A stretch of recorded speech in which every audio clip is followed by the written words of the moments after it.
Hello बच्चों, चलिए आज हम आप लोग को एक नया वीडियो लेकर के आप लोग के बीच में आ रहा हूं। 2 चैप्टर का तो एक चैप्टर का मैं ऑब्जेक्टिव करवा दिया हूं जिसका नाम था sweetest love I do not go. आज हम दूसरा चैप्टर लेकर के आए हैं जिसका नाम है सॉन्ग ऑफ माई सेल्फ।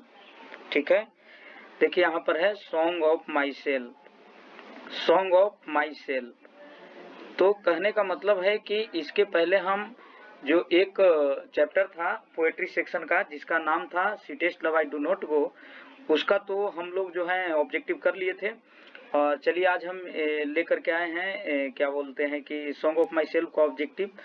तो चलिए बिना समय बिताए हम आप लोग को शुरुआत करते हैं। देखिए पहला जो है, पहला ऑब्जेक्टिव, इसका नाम है, कह रहा है कि सॉन्ग ऑफ माई सेल्फ, कह रहा है कि song of myself has been written, has been written, has been written by. देखिए कह रहा है कि song of myself has been written bye.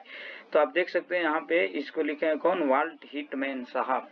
Trick हम बताए थे कि मतलब जो गाना खुद से गाएगा उसका हिट कर जाएगा, मानिए वो ट्रिक था। ऐसा नहीं कि मतलब जो है ना इसका गाना हिट होता है, ऐसा कुछ नहीं है। चलिए तो पहला कंप्लीट हो गया। इसके बाद अगर हम दूसरा की बात करें तो देखिए यहाँ पर लिखा हुआ है Walt Whitman, Walt Whitman, Walt Whitman was born. Walt Whitman साहब जो हैं वो जन्म लिए थे और मरे थे कब, देखिए यहाँ पर लिखा हुआ 1819 में इनका जन्म हुआ और मृत्यु हो गया था 1892 ईस्वी में। 1800 जन्म में इनका मृत्यु हुआ, 1819 में इनका जन्म हुआ और मृत्यु हो गया था 1892 ईस्वी में। चलिए तीसरा अगर क्वेश्चन की हम बात करें तो देखिए यहाँ पर कह रहा है कि Walt Whitman is, Walt Whitman is called, Walt Whitman को कहा जाता है, क्या कहा जाता है, तो आप देख सकते हैं यहाँ पर पीपल्स पोएट कहा जाता है। क्या कहा जाता है, पीपल्स पोएट, पीपल्स पोएट कहा जाता है। क्या कहा जाता है, पीपल्स पोएट। चलिए इसके बाद अगर हम बात करें यहाँ पे देखिए चौथा जो क्वेश्चन है, चौथा कह रहा है कि वाल्ट हिटमैन, वाल्ट हिटमैन है ना, Walt Whitman belongs to, Walt Whitman belongs to, कहाँ के रहने वाले थे ये अमेरिका के रहने वाले थे। कहाँ के रहने वाले थे, अमेरिका के रहने वाले थे। चलिए ये भी आपका जो है ना ऑब्जेक्टिव। देखिए जो 10 1 to लेकर के यहाँ पर देखिए, यहाँ पर 1 से लेकर के ये जो 10 तक आपका जो है ना, ये 10 तक जो आपका क्या बोलते हैं कि 10 तक आपका ये जो ऑब्जेक्टिव है ये बहुत ही इम्पोर्टेंट है, बहुत ही इम्पोर्टेंट, इसलिए आप लोग इसको ध्यान से समझिएगा, है ना। ये जो है पोएट से रिलेटेड है। चलिए यहाँ पर अगर हम बात करें तो वाल्ट हिटमैन है ना began, Walt Whitman began working, working as carpenter. देखिए यहाँ पर एक वर्ड आया कारपेंटर, इसका मतलब आप लोग समझिए, कारपेंटर का मतलब होता है बढ़ी, मतलब बढ़ी का भी काम किए हैं, है ना। एट द एज ऑफ, देखिए जब ये थे कितने साल के, जब ये थे क्या बोलते हैं कि 12 साल से भी, देखिए यहाँ पर लिखा हुआ है बिफोर 12 ईयर्स, 12 साल से भी कम उम्र के थे तो इन्होंने काम करना शुरू कर दिया था कारपेंटर का। कारपेंटर का मतलब होता है बढ़ी, यानी जो है ना ये काम करना शुरू कर दिए थे बढ़ी का। इसके बाद देखिए 12 साल से भी, ऐसा नहीं ऑब्जेक्टिव अगर ये पूछे कि मतलब अगर कितना स्टूडेंट जो है ना इसको आंसर 12 साल में देते हैं कि मतलब 12 साल में शुरू किए थे। देखिए बिफोर लिखा हुआ है, 12 साल से भी कम उम्र के थे तो इन्होंने शुरू कर दिया था।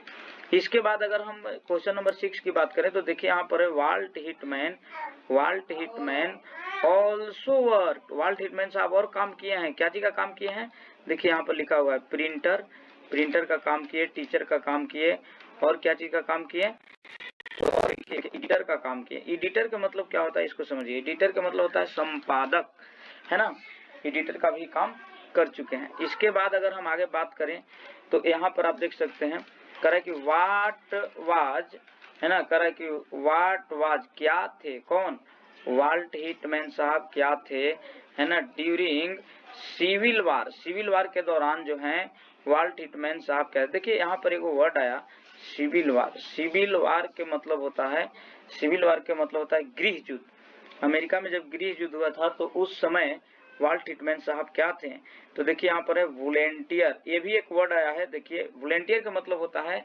स्वयं सेवक, है ना। वाल्ट हिटमैन साहब अमेरिका में जब सिविल वार हुआ था, सिविल वार, तो सिविल वार के दौरान जो है ये क्या थे, वॉलंटियर का काम किए थे। चलिए आगे अगर हम देखें यहाँ पर क्वेश्चन नंबर 8 की अगर बात करें तो what are the important works, क्या क्या इनकी रचनाएं हैं इम्पोर्टेंट वर्क। देखिए यहाँ पर एक और वर्ड आया वर्क्स, वर्क्स के मतलब होता है यहाँ पे रचना, मतलब इनके द्वारा लिखे गए रचनाएं कौन कौन थे, किनके द्वारा, वाल्ट हिटमैन साहब के द्वारा। तो देखिए यहाँ पर लिखा हुआ है लीव्स ऑफ ग्रास, देखिए बहुत ही इंपॉर्टेंट है, कई बार जो है ना ये वर्क जो है यहाँ पर ये जो है ना ये रचना पूछ चुका है। ये प्रकाशित हुआ था 1855 में। इसके बाद अगर हम बात करें ड्रम टैप्स की तो ये आपको 1866 ईस्वी में जो है ना प्रकाशित हुआ था। इसके बाद अगर हम बात करें क्वेश्चन नंबर 9 की तो क्वेश्चन नंबर 9 में करा है कि Walt Whitman works, Walt Whitman की जो रचनाएं हैं है ना, वेयर इंथुजियास्टिकली, है ना, बहुत ही उत्साह के साथ। देखिए यहाँ पर एक वर्ड आया इंथुजियास्टिकली, इसका मतलब होता है क्या बोले कि उत्साह के साथ, रिसीव्ड इन।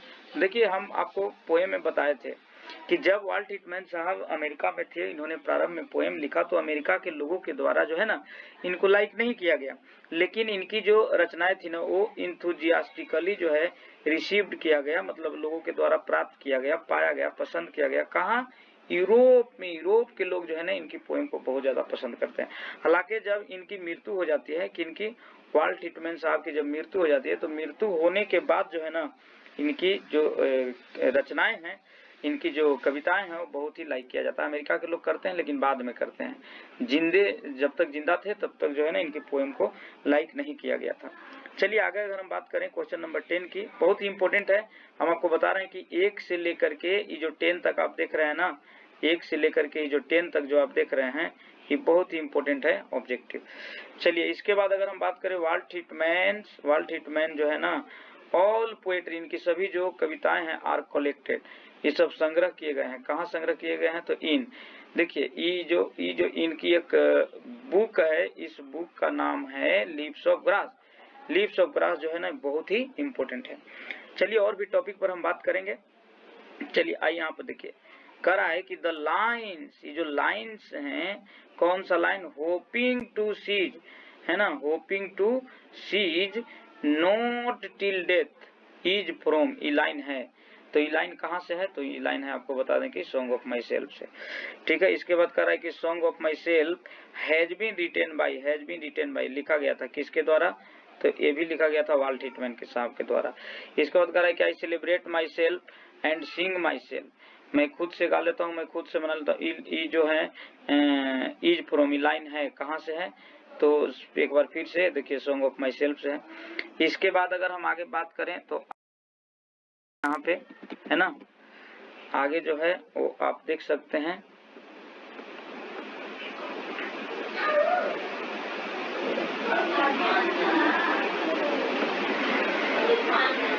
देखिए कह रहा है यहाँ पे अगर हम बात करें इसकी 14 में कह रहा है कि वाल्ट हिटमैन साहब हैं इज कितने साल के हैं, तो 37 ईयर्स ओल्ड हैं। अपनी उम्र का जिक्र किए हैं कि कौन, वाल्ट हिटमैन साहब जो हैं अपने उम्र का जिक्र किए हैं कि ये जो है 37 साल का है। कितने साल का है, 37 साल के हैं।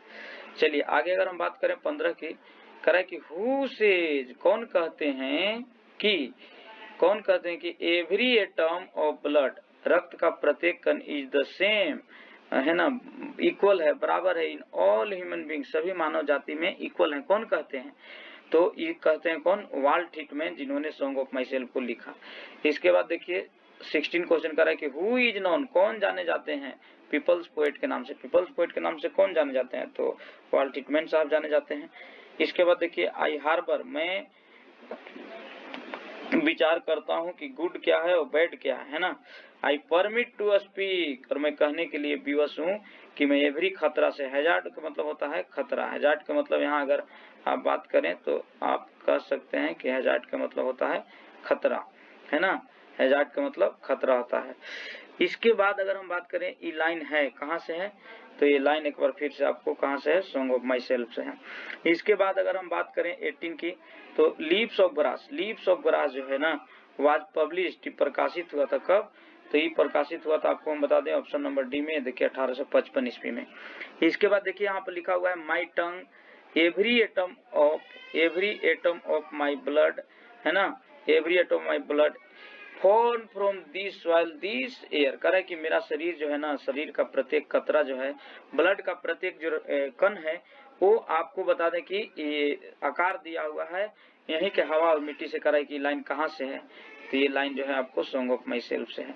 इसके बाद देखिए यहाँ पर लिखा हुआ इन द पोएम, इस कविता में, कौन सा कविता, the Song of Myself में द पोएट इज, कवि जो है क्या, फॉर हिमसेल्फ, अपने लिए क्या करते हैं, तो ये सिंग्स करते हैं, यानी कि गाते हैं, ऑप्शन नंबर सी हो जाएगा।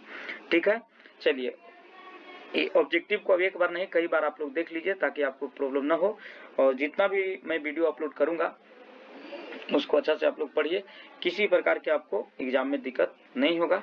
चलिए आज इतना ही, तब तक के लिए सभी को बहुत बहुत धन्यवाद।